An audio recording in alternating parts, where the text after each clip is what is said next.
शिव कथा कर रही है। भगवान गोपी का रूप रखकर ब्रज रज में आए और उन्होंने जब रास रचाया, भगवान कृष्ण ने गोपियों के बीच में जब शिव जी को पाया, भगवान एकांत में जाकर आनंद पाते हैं।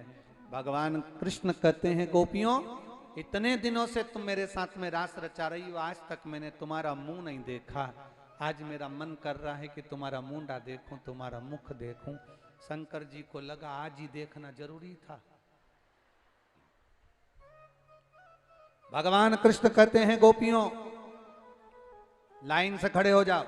शंकर जी भी लाइन से खड़े हो गए सबसे आखिरी में। भोलेनाथ ने सोचा आखिरी में खड़ा होऊंगा, जब दर्शन करते करते आएगा भगवान कृष्ण आएंगे, मैं वहीं से खसक जाऊंगा। भगवान कृष्ण ने कहा, गोपियों मैं उधर से मुंह देखना चालू करूंगा। शंकर भगवान उधर से निकले, इधर आखिरी में खड़े हो गए। भगवान कृष्ण कहने लगे, मैं इधर से मुंह देखना चालू करूंगा।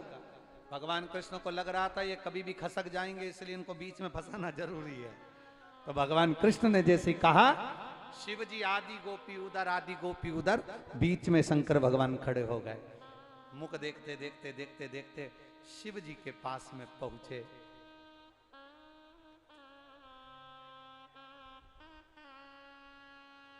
घूंघट बड़ा सा था,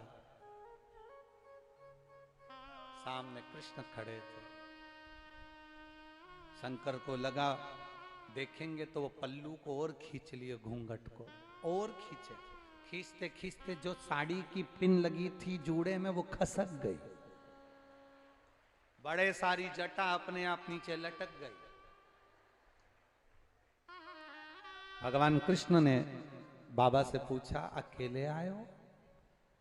भगवान शंकर वापिस पल्लू सिर पे लेके बोले, अकेली ही हूं। जो पल्लू लेकर बोले अकेले। भगवान कृष्ण ने कहा, माता पार्वती को कहां छोड़िया है? इतने में ललिता जी पीछे से बोली, पार्वती नहीं प्रमाण पत्र। पार्वती नहीं प्रमाण पत्र, कहां छोड़े? शिव जी बोले, मेरा नाम तो खुद गौरी है। भगवान कृष्ण बोले, गौरी है कि गोपी है, हमें क्या करना? नई नई दिख रही हो, हमारा मन है कि हम तुम्हारे साथ में रात भर रास रचाएं। शंकर भगवान मन में सोचे, हो गया कल्याण। और खसक गई है सिर से साड़ी और मुस्काए गिरधारी साड़ी खसक गई। रात भर भगवान शिव और कृष्ण का रास हुआ। आखिरी में ब्रह्म मुहूर्त में शंकर भगवान से कृष्ण भगवान ने कहा, आज्ञा करिए, आपके आने का कारण क्या है? शंकर जी कहते हैं, इस कंस का संहार होना चाहिए। कृष्ण कहते हैं, उसको मारने के लिए ही तो मेरा जन्म हुआ है, उसको मारने के लिए ही तो मेरा जन्म हुआ है। बस जिस समय में आपको याद करूं भोलेनाथ, उस समय आप मेरे सामने होना, तो मैं इस कंस को पछाड़ दूंगा। भगवान शिव कहते हैं, हे कन्हैया, आप कभी ये ना सोचें कि आप अकेले, जब आप कौरव और पांडवों का युद्ध भी कराएंगे, जब कौरव और पांडवों का युद्ध भी कराएंगे, तब मैं आपके साथ में हूं।